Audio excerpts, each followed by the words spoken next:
Shiur. Okay.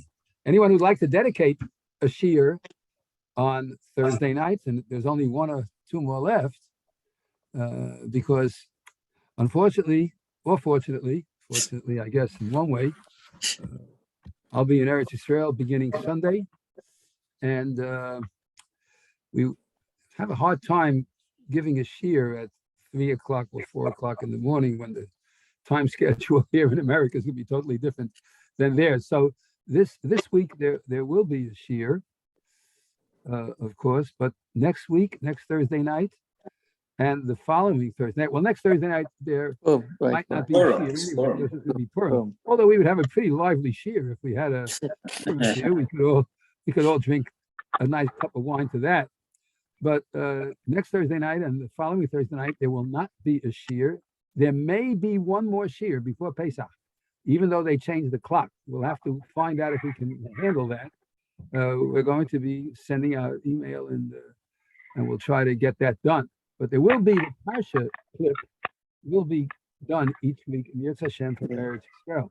And once again, if you'd like to dedicate any shiur, please let us know. And even though it's not dedicated directly, we do say that we wish a refuah shalema to Menachem Mordechai ben Ophira, who always is joining with us on the Parsha shiur. All right, here we go to the share, which is beginning this week's Parsha shiur. And there's two real elements to the Parsha shiur this week. One element, of course, is Parsha's Vayikra. What a gift we have that we're able to begin the third of the Chamisha Chumshei Torah, the third of the 5 books of the Torah, which have in it the basic laws of the Karbanos. And as I've mentioned many times in the past, and I emphasize it again, one of the things we must remember is that the word karban does not mean sacrifice, because there's no relationship between the word karban and the word which means to give something up,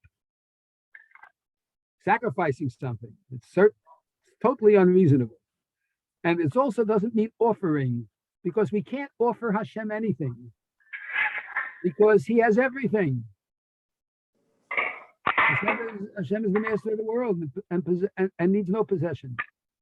And consequently, the word karban, as Rav Shamshon Raphael Hirsch so beautifully explains, means from the origin of the root of the word, which is karov, which means to come close.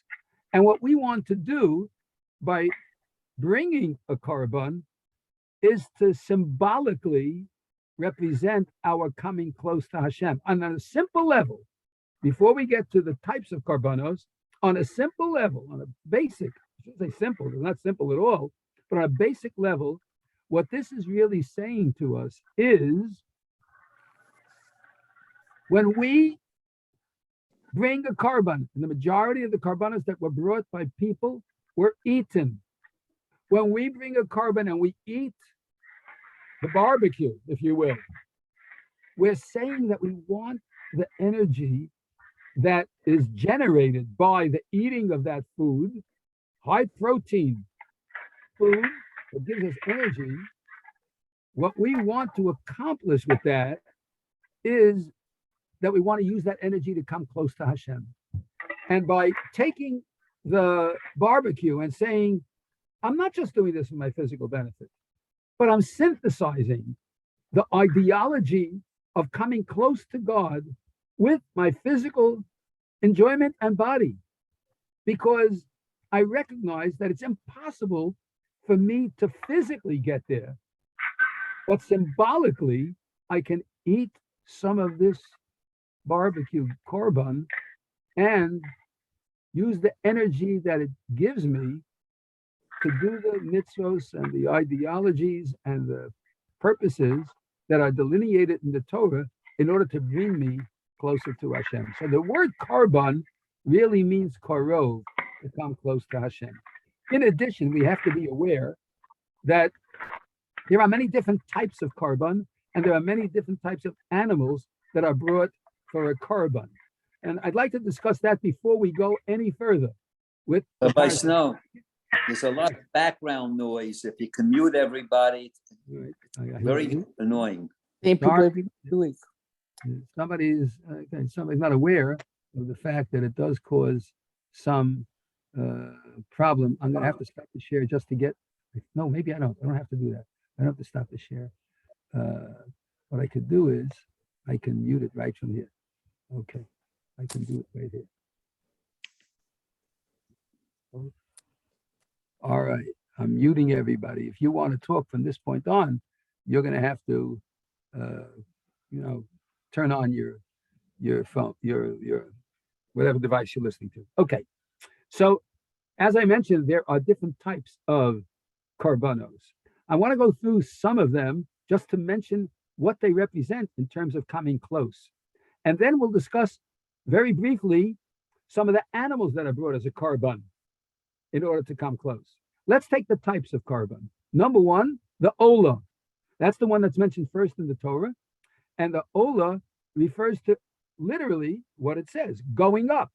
It's a going up korban. All of the korban is totally, it's the only one of all the korbanos that are totally consumed on the Mizbeach. And the olah is representative of someone who wants to devote his total or her total self to a closeness with Hashem. It's an olah. I want to be an olah. I want to be as close as I possibly can to God. I want to be totally consumed with my love of Hashem. And consequently, they bring a korban olah. All right, that's the first one. Then, of course, there's the chatos, the sin offering.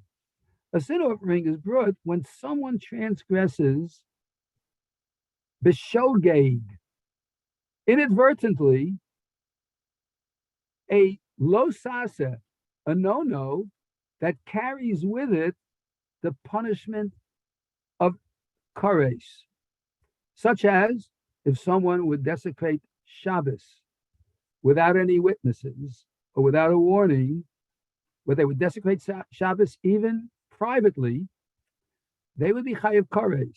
But if they did it inadvertently, that means not by accident. It means they knew what they were doing, but they forgot it's Shabbos. Or they knew it was Shabbos, but they forgot that this is forbidden. So, and we're not talking here about someone who was, like they say, Tinok Shenishba, someone who was captured and never knew. We're not talking about someone who didn't know. Someone who didn't know is an ones, and he doesn't have to bring a korban for all the transgressions. There is a whole discussion in the 7th parak of Masechta Shabbos of which ones he'd have to bring, but that's not our discussion today. And so we bring a korban chatas for each transgression. The korban chatas is eaten. It's a korban that's eaten, and it's a korban that shows that I want to atone for my mistake and use the energy that comes from the korban to correct my errors. And then there's the shlomim. And the shlomim is a peace coming close, P-E-A-C-E. I'm at peace with God. It's like someone wants to give a kiddush because they had a child, or because they got married, or because their business was booming and they want to share the bounty, or because they got an aliyah that gave them some honor because, let's say, they bought Chassan Torah and they want to give a kiddush, or an anniversary, or a birthday, or any reason. I want to give a kiddush. Everybody should enjoy, make brachos, and each one use the energy to come close to Hashem. So he wants to bring a shlomim, and he invites the whole family as a short time to eat this whole animal that is going to be roasted and barbecued, and they're going to have a great time, and they're going to all use it to say thank you to Hashem. They're going to make a Purim Suda, and they're going to say Torah. They're going to drink a little wine, and they're going to say some Torah. Then they're going to drink a little more wine. And then they're going to say some Torah. And maybe if they drink a little more wine, they still have to say more Torah. Because that's the whole purpose of the Suda on Purim. So consequently, they're at peace. They're shlomim. And they're going to bring that shlomim because they're shalom, shalem. they're at peace with Hashem. And the peace is very interesting. The Gemara points out that the reason the Shlomim is such a peace offering korban, I shouldn't use the word offering, I did it, but I meant to say it's a peace korban, because what it represents is some of it goes on the Mizbeach, some of it is eaten by me, and some of it is eaten by the guests. So there's peace all around between Hashem and the Mizbeach and me. Everybody is at peace, and so it's a korban shlomim. Now, there are certain requirements of different korbanos. Some have to be a male, some have to be a female, okay? It depends on why the korban is being brought and for what purpose, and whether or not it's going to be a male or a female korban, depending on circumstances, which we don't have the time to go into today. Let's go back now to our first pasuk, and here it is. And we did speak about this a little bit in the video, but we're going to look at it from a different standpoint now. The pasuk says, Vayikra el Moshe. And Hashem called, he called to Moshe, and Hashem spoke to him, May Ohel Moed, from the Ohel Moed, Lamor, saying. There are a lot of things in this pasuk that need explanation. We can't go through them all. I'm going to focus on one or 2 points. Number one, you all notice this little aleph over here, right? Famous. Aleph Ze'ir, the Balaturim himself points it out, that there's a small little aleph. I spoke about that in the video, and I gave the idea that maybe what the Torah is basically telling us is that if you really want to have God call to you and you feel the call, you want to feel the closeness, the first step, of course, is going to be a touch of humility. That's what you really need. Our Chazal tell us a very interesting thing. The word Vayikra is spelled with a small aleph. The Rashi himself, and we'll try to get that Rashi right now, see if we can't get a little bit of that Rashi, if it'll come up right away. Let's see if it'll come up right away, or I'll have to make a new share. Let's see. All right, do you see what I just brought up, a new page, or to see you don't see it all? Mordechai, do you see the new page, which is a Rashi? Yeah. You see 1-3. Okay. Yeah. Yeah. 1-3. Yeah. Yeah, 1-3. You see? Okay, good. Okay, let's go back to 1 for a second. Okay, let's go back to 1, where it says in pasuk 1. It says, "Whoops." Have to go a little bit more. Excuse me. Okay.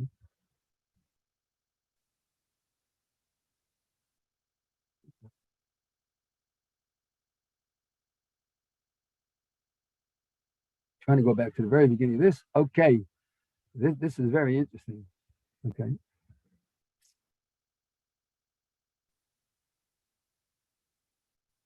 It says that Hashem called to Moshe, right, from the Ohel Moed.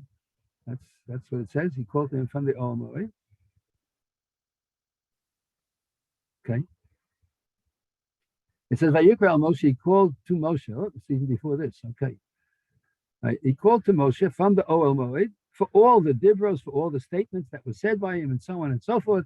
And now we're going to take a look at the next pasuk a little bit. I'm sorry, I went the wrong way before. Okay. Now, if I'm going to go back just for a second over here, if you take a look at this pasuk, it says, Daber el bnei Yisrael, Yamarta aleim, speak to the bnei Yisrael and say to them, Adam ki yakriv mikem karban lashem. What does Adam mean? Adam means a person, a human being. Do you know that when it comes to the bringing of a korban in the Beis HaMikdash, the Jews were not the only ones who were allowed to bring korbanos. A non-Jew was allowed to bring a korban to the Beis HaMikdash. Adam, any human being was allowed to bring a korban to the Beis HaMikdash. And that's why it says Adam. Lama ne'amar. Ma Adam Harishon, says Rashi. Just like Adam Harishon, lo takriv min ha'gozel, didn't rob anything when he made a korban. Shahakol hoya shalo, because everybody thinks belonged to him. Av atem lo takriv min ha'gezel. As long as it's not stolen, anybody can bring a korban to the Beis HaMikdash. Okay, anyone, a non-Jew could bring a korban, and that's why when we say Shema Kolenu, right before that, it says V'aviyosem al har kodeshi v'simachtim beveis tefilosi olosem v'zivchem l'ratzon al mizbechi ki beisi beis tefillah yikarei l'chol ha'amim. Because my house will be a house of prayer for everybody. Everybody could be a carbon. The Jewish people do not discriminate. Okay, let's go a little further. Now, the pasuk says, "Mina behema, mina bokar, u'min hatzon, takrivu es karban chem." I'm going to go back to the pasuk just for a second and show you something very interesting as we read this pasuk. Here it is. It says as follows. Too far. Okay, here we go.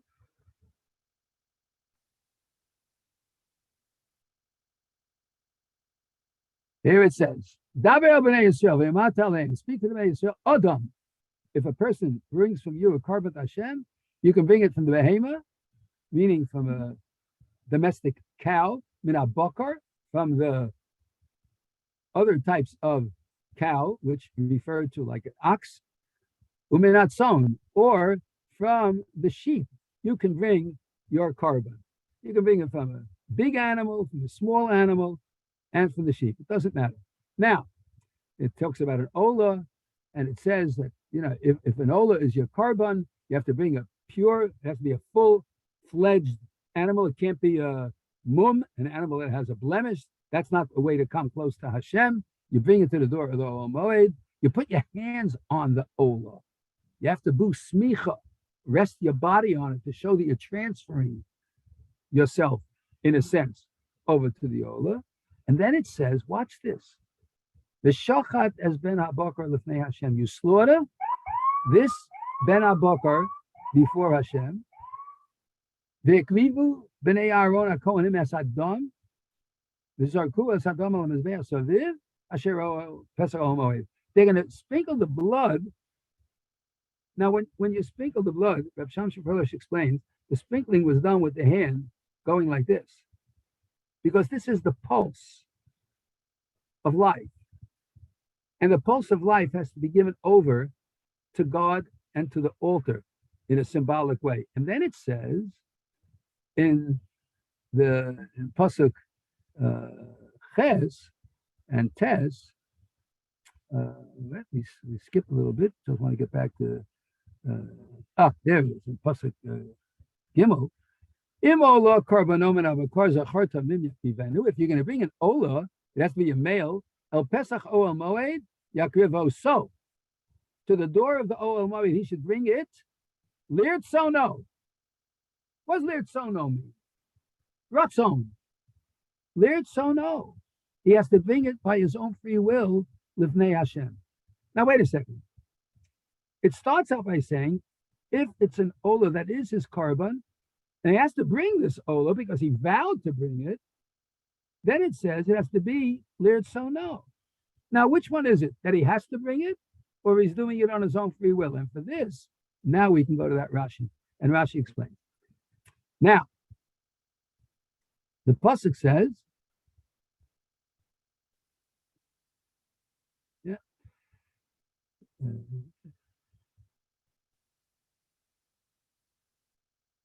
okay. Yakrivo So. You have to bring him. You have to bring it. Says Rashi, Melamed Shekofin Oso. This teaches us, when it says he has to bring it, you can force him. You force him to bring it. Yocho Bal Karcho. You might think the forcing is against his will, because that's what it says. You should bring him, which implies against his will. Talmud Loma, therefore the pasuk adds and says, Lirt Sono, to his own will. Now there's a contradiction here. On the one hand, it starts with the Rashi by saying Shekof and Oso. It teaches us you can force him. And then it says it can't be Bal Karcho because it says Lirt Sono. It's got to be by his own will. And Rashi makes a statement which needs explanation. Okay, Tzad, how can it be that both you're forcing him and it's on his own will? Says Rashi, Kofin Oso, you force him, Ad Sheyomer rotza ani, until he says, okay, I want to do it. I want to do it. You force him, take his arm, bend it up a little bit in the back, and you give him a really hard time, and it's painful. And then he says, okay, I'll give in. So I'm going to do it. I will do it. This is hard to understand. How can you say that it's by his own free will, as it says in the Pasuk, so no, it's got to be by his own will. And at the same time, you're forcing him. How could both things be present at the same time? It's impossible. You can't force someone and then to say they did it on their own free will and they deserve reward because they did it. You're forcing him. How could it be that if you're forcing him, it's his own free will? So all the Mefarshim, the Rambam, all of them, they all explain what is the inner desire of the Jew. What is it we want, really? What we really deep down in our neshama, what we really want is to be close to Hashem and the Torah. When a Jew does a mitzvah, they have such a good feeling about it. They know they're doing the right thing. When we do the right thing, or we correct a mistake that we made, we feel that, yes, I've done something, I've accomplished something. And even if many years before we did not, but now we did it. I had an interesting incident. I bought a pair of tefillin for my son when he got bar mitzvah from a high-level sofer. I bought it from under the guidance of Rav Chaim Pinchas Scheinberg Zatzal in Eretz Yisrael, from his sofer. And I bought him the tefillin, and he wore them every single day. And he had them checked every few years, periodically. And yet, when he was already 30 years old almost, he went to one sofer to check them, and he found there was a word missing in the Parsha. Can you imagine that? Soferim had checked it, and no one found it. This sofer found there was a word missing in one of the Parshas. What do? You get new Parshas. Expensive, but you do it. So now a person can say to himself, look at this. For years I put on tefillin. I didn't get the mitzvah. No, for sure you got the mitzvah. You're an ones. You didn't know. You certainly got the mitzvah. You might not have gotten the mitzvah ketikuno. You can't say you didn't get a mitzvah. So what do? You put new pashas in and you put them on. What do you do when you put them on? You make a kiddush. Thank you, Hashem. I corrected an error. I always wanted to put on tefillin, but somehow I wasn't able to do it the right way because of someone else's mistake. But now I can correct it. And I do. And that makes a difference. Because that's what I really want. What a Jew really wants is to do the right thing. And therefore, even though there are times you're forced, ultimately, it means that you did what was right to do. Kofinoso, you can force him, until he says, I want. And there are other instances in life where we're faced with that too. But at the same time, even when we are faced with that, we can say, all right, I might have been forced to do the right thing, but I'm happy I ultimately did it. We don't have a Bezdin going off to everybody to say, give the right amount of stuck, or whatever that amount may be. We don't have people forcing other people. We don't have people walking into people's homes saying, hey, are you separating your meat and milk dishes? We don't have people doing that. We don't have people walking around and saying, are you observing the Sabbath? Are you this? Are you that? We don't have people as policemen, but we can in public say, if you follow the Torah, you're doing the right thing. And consequently, even though you may have some resistance to it, ultimately, because you're doing the right thing, you say, I'm happy I did that. I'm happy I did that. There are numerous examples of people who might not have observed Shabbos the right way. And then when they learned how to properly observe Shabbos, they're happy that they did it because now I can do it the right way. Because when I know I'm doing the right thing, it adds a dimension to my life and to my soul. So Rashi over here is very crucial because he's telling us that it's lirtzono lifnei Hashem. It's to the will of the person with the understanding that this is exactly what Hashem wants from us. Okay, we're gonna go now to one more thing. We mentioned at the beginning that there's an element of humility involved in coming close to Hashem, as we mentioned when we spoke about the small aleph. I want to go to a little interesting piece of Gemara that we're going to see right now on this next share. Okay, we're going to bring up a Gemara in Erevin on Daf Yud Gimel Amud Beis. We're going to see an interesting thing. All right, so we can take a look at this Gemara here in Erevin. We'll try to move it so that we can see it. How can we move this over? I think we go like this. There we go. Okay, we've got it. All right. You know, we mentioned that if the aleph is small, and it means you're being somewhat humble, that's when God calls to you. Moshe Rabbeinu was the humblest of men. It says, Moshe was the most humble of all the people that were on the face of the earth. And we mentioned in the drasha that that's because Moshe Rabbeinu always looked up instead of down. The Gemara over here makes an interesting comment. Let's take a look at it right here. Okay? The Gemara says, starting with over here, with the word, you see my little hand over there at the end of the line? It's right in the margin now. Okay? Kol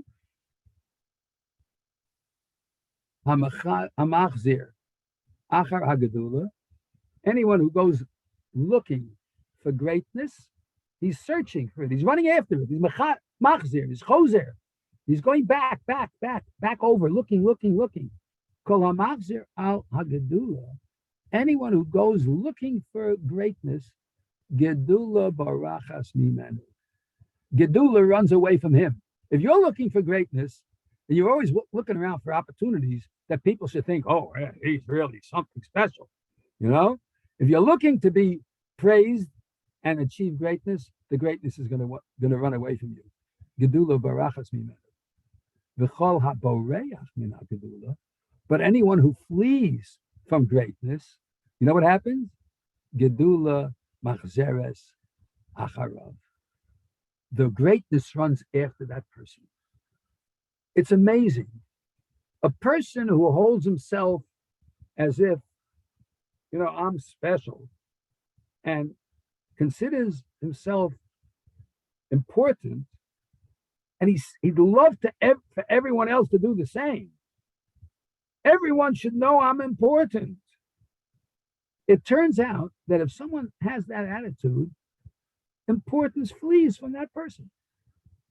While if someone runs away from honor, runs away from greatness, I'm not interested, I don't really want it, you know, then it runs after him. I tell the story often about the time I got the call from Harav David Feinstein, Sefer Tzaddik L'Rocha, my Rebbe. He called me up and he said to me, Moshe, we're honoring you at the dinner. I said, Rebbe, really, I don't need this. I don't want it. He says, take it easy. Don't let it go to your head. We're not really honoring you, but you have a shul full of balabata that may come to the dinner and they'll give us money. It'll help the yeshiva to survive. That's why we're honoring you. Don't let it go to your head. All right, good. That's okay. I understand that. That makes sense. Because you're not supposed to run after it. It comes to you. That's the way it has to be. That's the way it has to be. I told him, I said, never I have to suffer this bizyonis in order that the yeshiva should make some money. But okay, that's the way it goes. It goes that way. It's all right. But anyone who runs after it, it runs away from him. They tell a story about there was a man in town. I don't want to say which town because I don't want to say bad names about anybody. We don't say any Lashon Hara. We'll make it a fictional town. The man who was in town, he was constantly seeking greatness. He was always seeking greatness, and it didn't come his way. Somehow or other, it never materialized. He never got that great feeling, you know. So he went over to the Rav of the town and he said, I don't understand something. The Gemara says that if you run away from greatness, greatness runs after you. I've been running away constantly from greatness, and I know no one recognizes my greatness at all. I never get any recognition. I keep running away, but it doesn't run after me. What am I doing wrong? So the Rav said to him, I'll tell you what you're doing wrong. When you're running away from it, you're always turning around to look back and see where is the greatness, whether it's coming. And if you see it's slow and coming, you stop. You look back, you go a little bit back, a few steps, try to get closer to it. You're not running away. You're running towards it. You're looking for it. You want it. That's why it's running away from you. So when it comes to the beginning of a korban and the beginning of Vayikra, Moshe Rabbeinu ran away. When Hashem came to Moshe at the burning bush, and he said, I'm sending you to Egypt to take the Jewish people away. Moshe said, be Hashem, please. I'm not the right guy. I'm just not the right guy. And Hashem says, you are the right guy. I'm going to send you to Mitzrayim, and you're going to tell Paro to let the Jewish people go, and I know Paro's not going to listen to you. And Moshe Rabbeinu says, you see, I told you I'm not the right guy. You're going to send me there. I'm going to talk, and he's not going to listen to me. So that shows I'm not the right guy. So Hashem says, I'm going to give you signs to show to Paro. And I know he's not going to listen to the signs either. So Moshe says, again, I told you I'm not the right guy, because if I was the right person, he would listen. And all the people are going to say the same thing. And sure enough, as soon as Moshe came and made things a little bit more difficult, because that's what the plan of Hashem was, who'd they blame? They blame Moshe. And Moshe said, you see, I told you so. I know myself. I can't speak right. I don't get it right. He didn't want this Gedula. And it pursued him. And that's why he was Moshe Rabbeinu. So the small little aleph at the beginning of the Parsha is significant, because when we want to come close to Hashem, that small little aleph plays a role.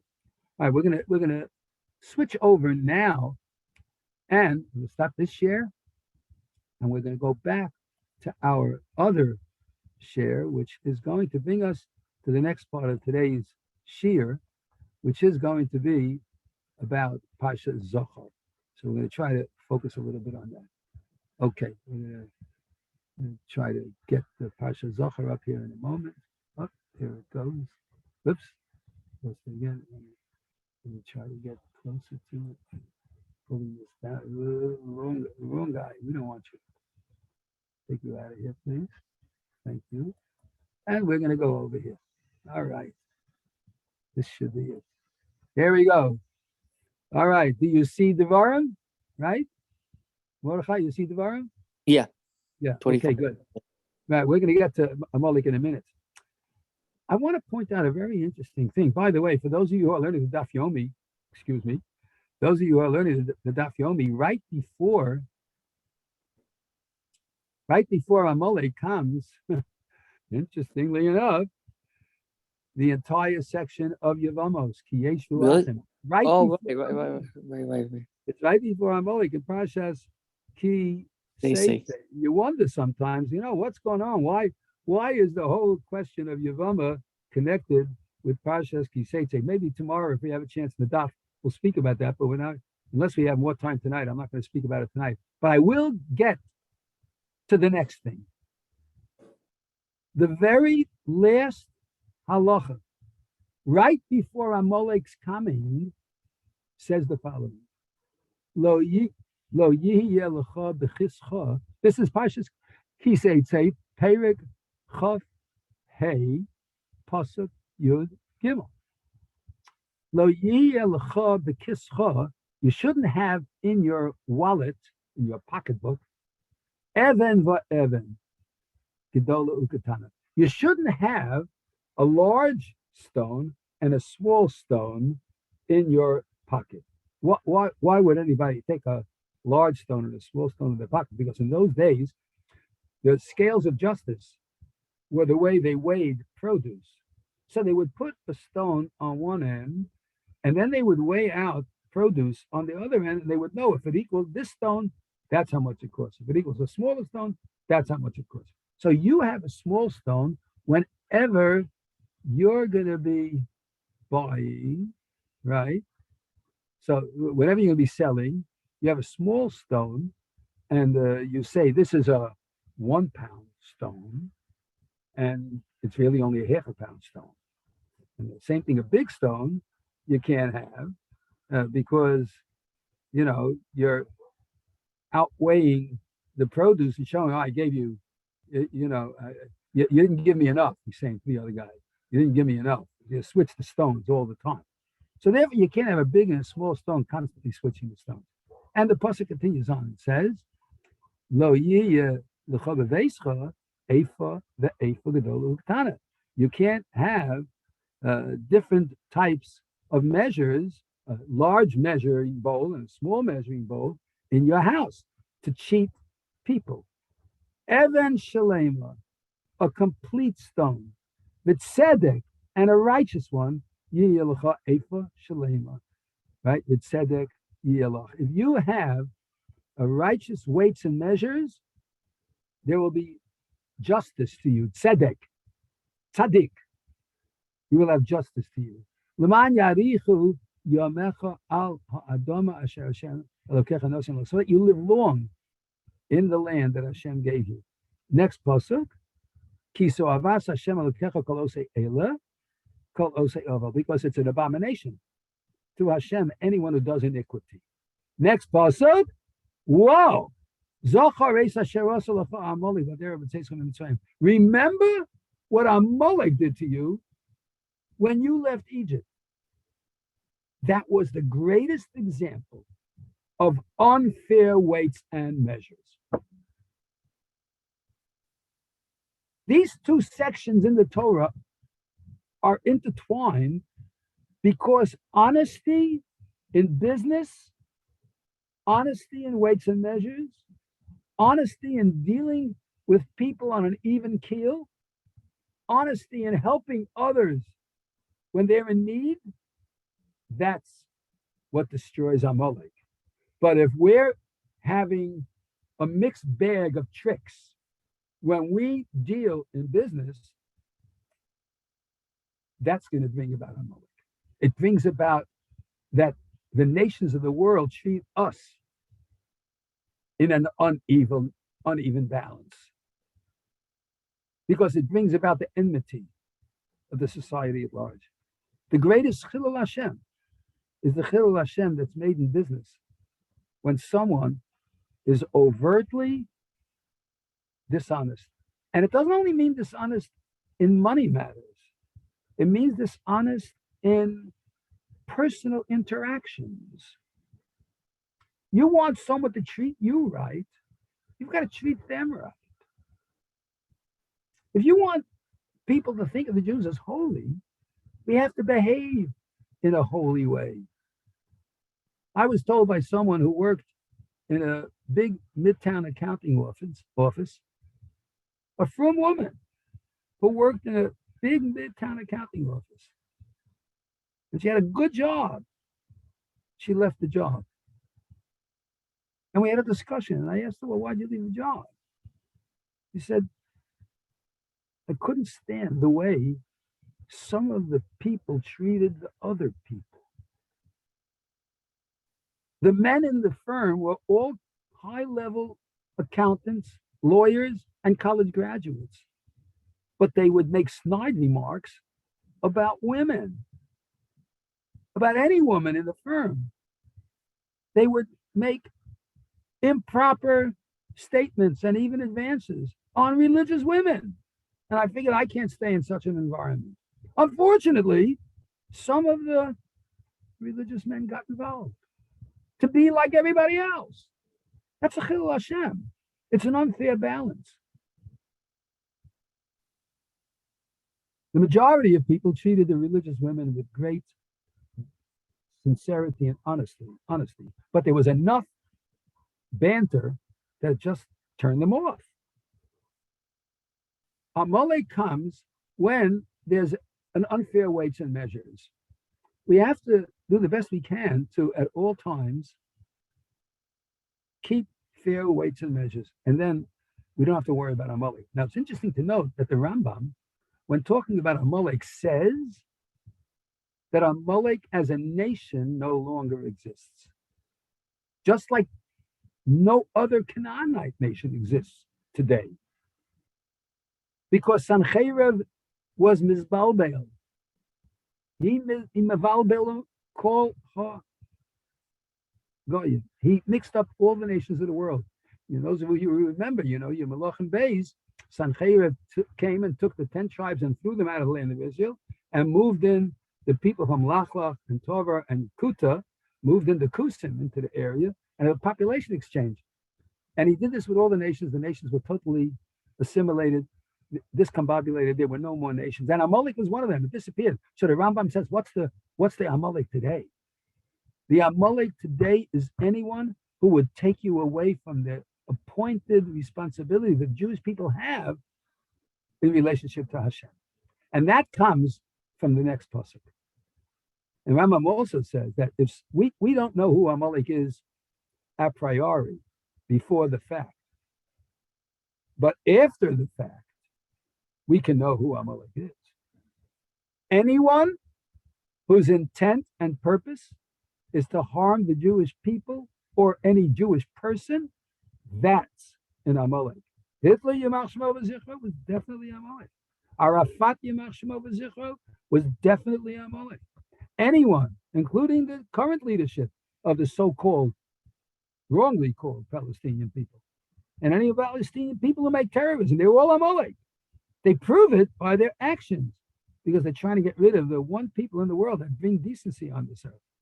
As an aggregate people, even though I've said so many things tonight that would seem untoward, please remember the following. In the aggregate, the Jewish people are the purest people on earth. In general, we are extremely loyal to our families. We do everything we can to keep the purity of life flowing in our veins. We are the most decent society on earth. How many times any of us in Boro Park have heard from the 66th precinct officers that this is the calmest precinct in the city. Everyone wants to get a job here. There's no violence over here. The worst you can have is a couple of domestic quarrels here and there. But generally, we're very decent people. There's no, well, once a year on Purim, a little bit loudness. But generally speaking, very calm, wonderful society. There are problems, don't get me wrong. There are problems everywhere. But they're not anywhere near the legendary illegalities that so many other people in the world get involved in. And consequently, we're unique. And let's get back to these psukim. Now, it says, remember what Amalek did to you, when you were on the road going out of Egypt. One of the things we have to remember is whenever we're on the road, that's when Amalek attacks. And this goes not only nationally, but individually. Let's say a person is trying to get on the road. We're trying to get on the path of righteousness. We want to do the right thing. Attack. Nah, what do you need it for? What do you're a fanatic, what are you doing? You don't need to do that. The Haredi Jews, they're a bunch of fanatics. People talk you out of it because what they're trying to tell you is you're on the road. You want to become a little bit better. You want to become a little bit more knowledgeable, a little bit more learned, a little bit more observant. And someone says, oh, you're a goody two shoes, that you're one of the goodies, huh? Can't be friends with you anymore. That kind of thing. So it's always going to be asher karcha baderech, that they cool you off on the way. Right? Now, there's a Rashi over here that is of great significance. Let's see if we can get it right here. Here it is. Okay, you see the Rashi now, right? See the Rashi here? Yeah. 25:18, right? Yep. Okay, watch this. Rashi quotes asher karcha baderech. Now, the word karcha needs explanation because we want to know what is the origin of this word. What's the etymological source? So Rashi gives us a few. First, he says it's lashon mikreh. by chance. That's one.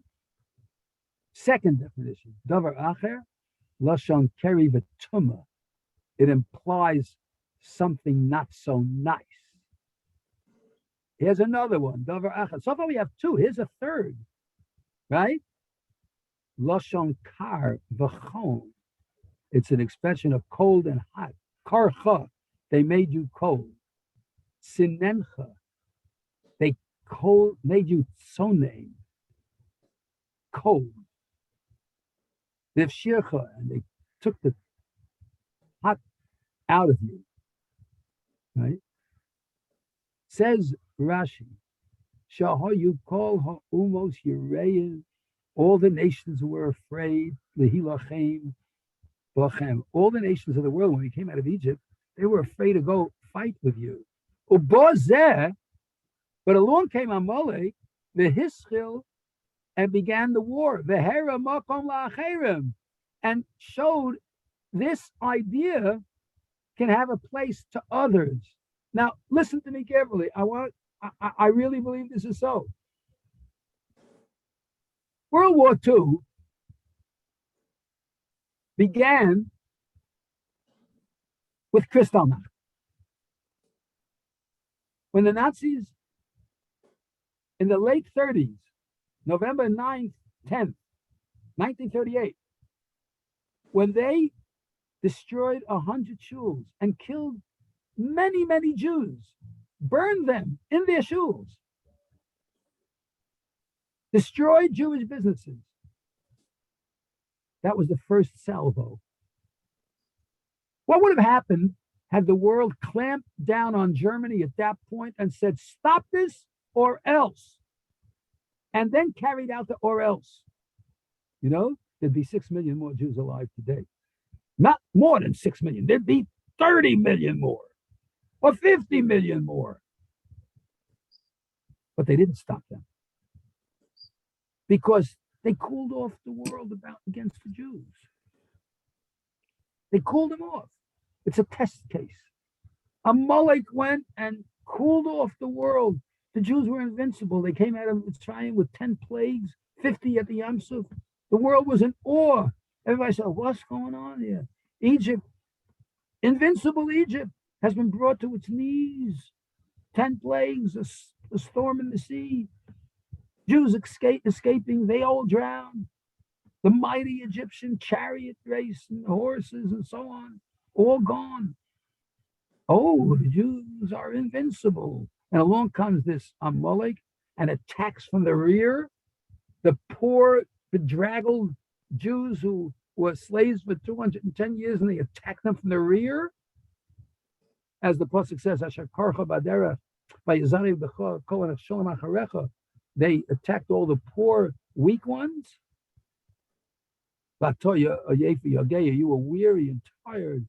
But they had no fear of God.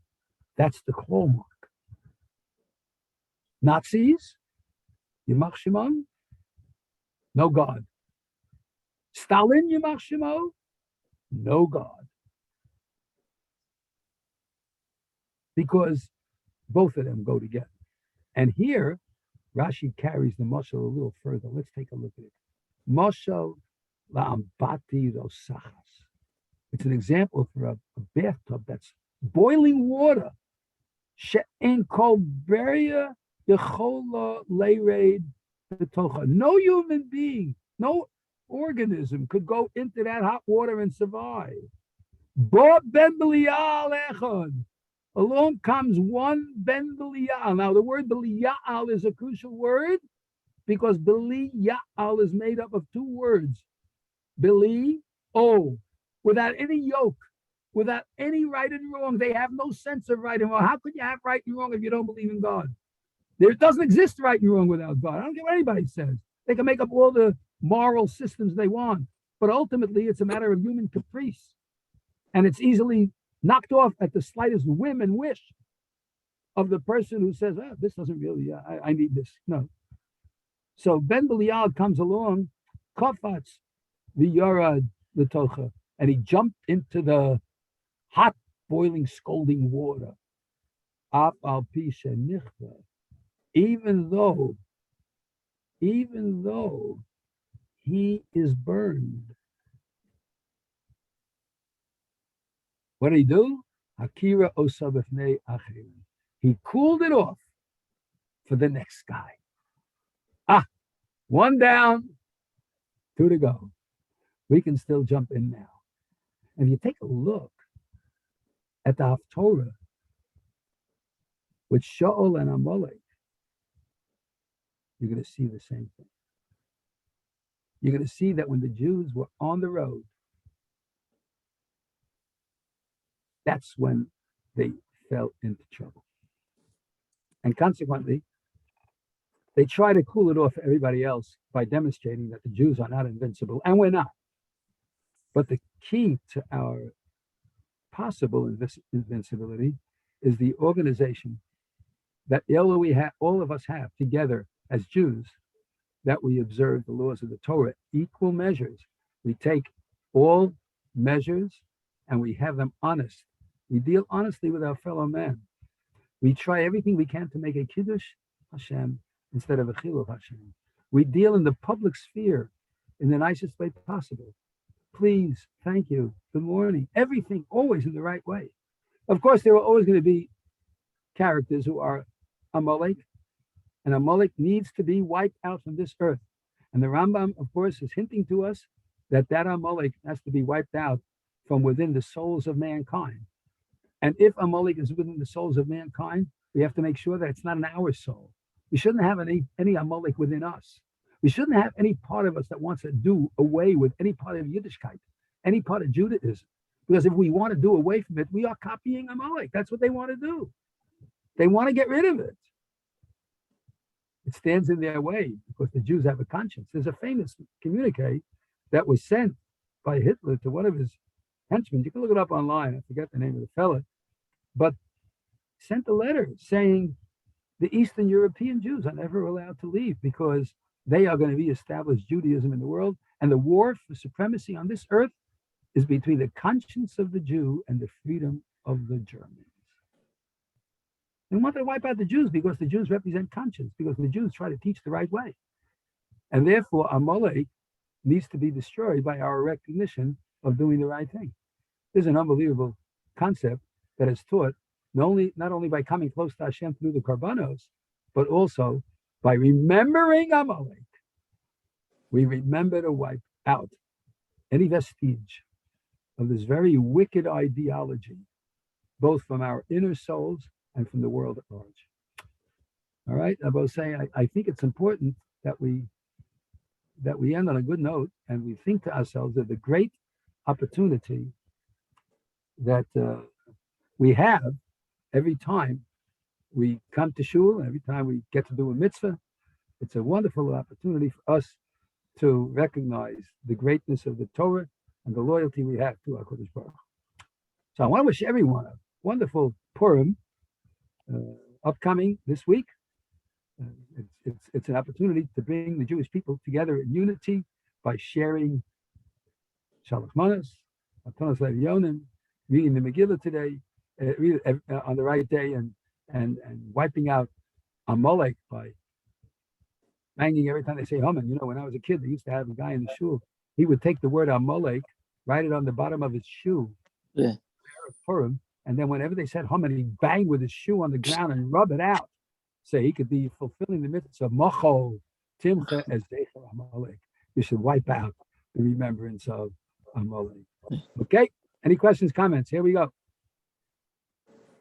All right, I want to wish you all a very good Shabbos. Sure. Thank you. And a Simchas Purim, and we're going to see each other in a few weeks. There will be every week, Yetz Hashem, we will post a Parsha video. Okay? Yetz Hashem. Tomorrow morning, the Daf Yomi continues at 7. Join us for a very interesting day. Tomorrow, in the Daf Yomi, which teach us how it is that an asay is docha elosa asay. Oh, okay. Biggest sugyas and shots tomorrow on that concept. Okay, so have a great Shabbos, everybody. Thank you, you too. God willing, over the Yom Tov at some point. Shabbat Shalom. Is koach. My pleasure. Good night. Good night. Good night.